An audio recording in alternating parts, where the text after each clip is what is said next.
Assalamualaikum warahmatullahi wabarakatuh. Halo sahabat, sahabat-sahabat cinta saya, apa kabar?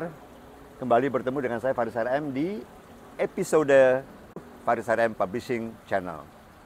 Kita ketemu lagi kali ini dalam topik inspirasi, episode inspirasi yang selalu saya ambil dari cuplikan buku Living Harmony yang terbit pada tahun 2008 lewat penerbit Gramedia.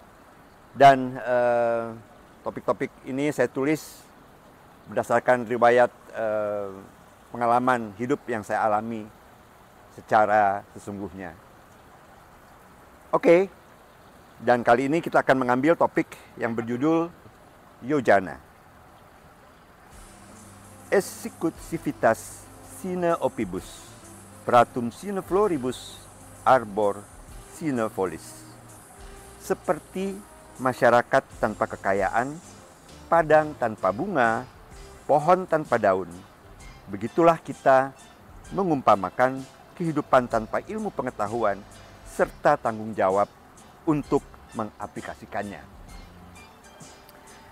Di pertengahan jelang akhir tahun 2008, masyarakat penikmat hiburan di tanah air dihebohkan oleh film layar lebar Laskar Pelangi yang diangkat dari novel karya Andrea Hirata yang sungguh menurut saya pribadi sangat mengagumkan. Terlepas dari aneka pro dan kontra, pendapat mengenai tata filmografi film garapan produser Mira Lesmana dan sutradara Riri Reza ini, Laskar Pelangi memang menuai banyak kekaguman di mata masyarakat. Paling tidak, ini adalah bukti film yang tidak berorientasi pada ketakutan komersial yang akhirnya justru laris menuai penonton dan jadi bahan pembicaraan orang banyak. Justru karena sisi kualitas dan bukan mementingkan sisi komersial. Saya justru tertarik bukan dari sisi film itu sendiri, akan tetapi saya selalu kagum pada orang yang mampu bekerja dalam kesungguhan dedikasi, namun mengaplikasikannya melalui kerja dengan sistem yang paling sederhana, yaitu lakukanlah jika memang itu sesuai dengan yang Anda suka. Suatu sikap yang sering ditentang oleh godaan pikiran bodoh. Namun pikiran bodoh itu timbul dalam pikiran yang melalui aneka kehebatan semu. Seperti sok idealis, sok intelektual, dan yang paling parah sok mengerti. Padahal sederhananya hanyalah karena tak mau jujur kepada nurani diri sendiri. Berbagai cara tempuh sosialisasi promosional yang dilakukan Mira Lesmana selaku produser patut diacungi jempol. Padahal saya kenal betul Mira, yang saya yakin ketika mengusulkan berbagai terobosan gagasannya, menyampaikannya dengan gaya yang bercanda. Khas Mira. Digini-giniin aja kali, seru nggak sih? Gitu. Begitu biasanya Mira mengungkapkan ide dengan suaranya yang khas, serak-serak negro sambil ketawa. Sementara yang dia bilang seru tadi sebetulnya terapresiasi secara menakjubkan melalui sosialisasi, promosi konvensional, menjalin berbagai aktivitas, nonton bersama dengan berbagai komunitas kalangan, bahkan sampai mendirikan perangko seri khusus. Gimana nggak jadi omongan? Dan lihatlah, hari ini kita bisa merasakan perubahan-perubahan yang dibuat oleh orang-orang seperti Mira Lesmana. Khas sifat keluarga almarhum Jack Lesmana ini, tokoh musik jazz Indonesia yang selalu saya panggil akrab ayah, memang melahirkan anak-anak dengan sifat yang sama dengan dirinya, yakni pejuang, ya, benar-benar survivor, dalam arti kata yang sesungguhnya, percaya diri, dan selalu hanya mau berbuat jika perbuatan itu layak dipertanggungjawabkan dan akan menjadi karya yang baik. Kalau soal perjuangan menghadapi susah, jangan ditanya lagi. Jatuh bangun kehidupan mereka ketika hidup dan berkarya di negeri orang maupun di negerinya sendiri.